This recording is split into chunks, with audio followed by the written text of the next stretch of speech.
Well, welcome again to another podcast, Down to Earth, but Heavenly Minded. Well, hopefully today my voice will hold out. I was having trouble with having a frog in my throat yesterday, and it was kind of hard for me to talk. I had to restart the podcast a couple times because of that. But today, again, we are in the Book of Proverbs, and we're still on the subject of money. And we are in lesson number 11 today. Uh, and we're going to be looking at easy money that can't deliver security. In other words, if you make a fast buck, it doesn't really make you secure. And that's kind of what Proverbs is talking about. And the first thing we're going to look at today. So let's switch to our full screen here, and I'll be able to see all the notes and everything. Before I get going here, I got to have a drink of coffee, though. Gotta love that coffee. Well, the first thing we're going to look at is what we talked about last week, actually. Last week we saw that easy money promised community and security. In the next couple of things that we're going to look at, we're going to be seeing that it can't deliver on those promises. Don't fall for it. I mean, easy money sounds good, but in the long run, it comes with some hard knocks.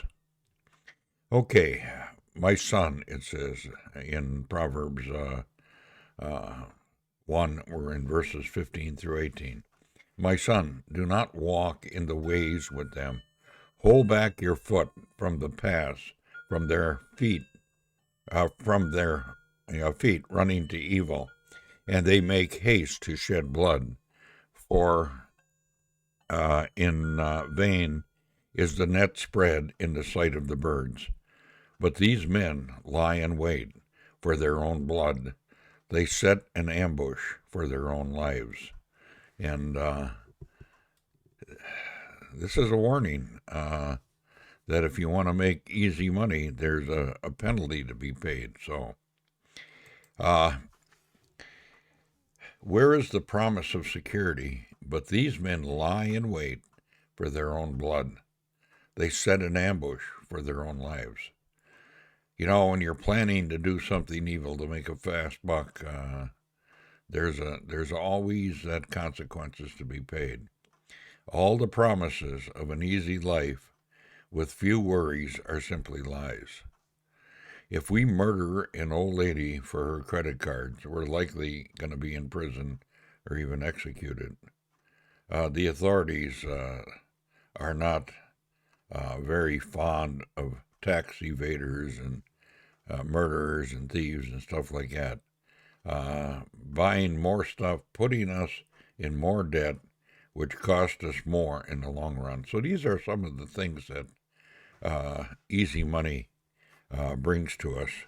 We figure we can live the easy life, and we start spending, and before you know it, we're in trouble. Well, even winners of lotteries can be more trouble than it's worth. For example, consider Canadian Gerald Muswagon, who won $10 million in a lottery, and he spent all of it in 7 years, and then he hung himself in 2005. Sad ending. Money didn't bring him happiness, apparently.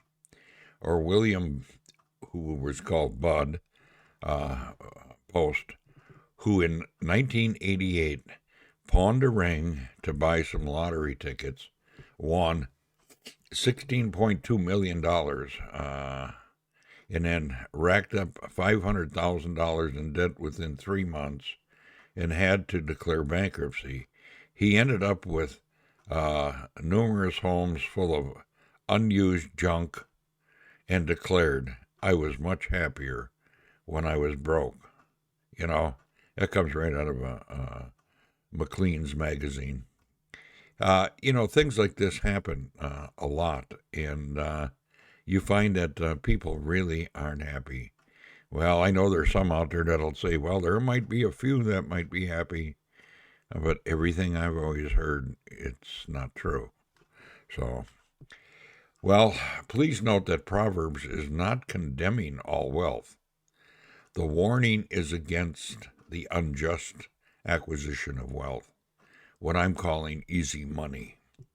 What happens whenever we trample on another to gain it?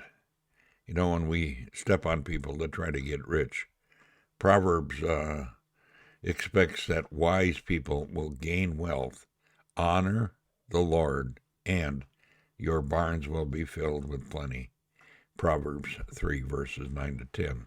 I'm kind of looking ahead a little bit here. However, the method of acquiring wealth makes all the difference. If your motivation for getting wealth is to gratify your own lust and looking for your own happiness or whatever, it's not going to bring you that happiness. But if you look to gain wealth to help others, that's a different story. Honor the Lord, and your barns will be filled with plenty, it says. Okay, diligence in gainful employment. Whoever works his land will have plenty of bread, but he who follows worthless pursuits will have plenty of poverty. And that's in Proverbs 28 verse 19. And then in Proverbs 13:22 we read about inheritance from wise forbearers. A good man leaves an inheritance to his children's children, but a sinner's wealth is laid up for the righteous. In other words, you work all your lives, you make money, you want to leave it to your children or your children's children. You don't want it to be squandered and wasted. So easy money is not the way to go. And then we find in Proverbs 13:11 about patience endures over time. Wealth gained hastily will dwindle, but whoever gathers little by little will increase in it. In other words, don't try to get a whole bunch of money real quick, easy money.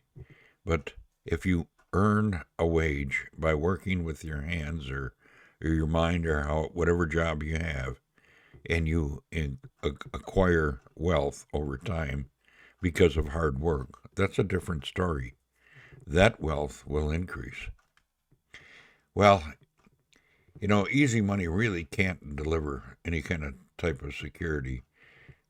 In addition, the motivation for gaining wealth ought to be to serve others and not ourselves. God provides money and possessions to those who will share it with others. Whoever multiplies his wealth by interest and profits gathers it for him who is generous to the poor. Proverbs 28:8.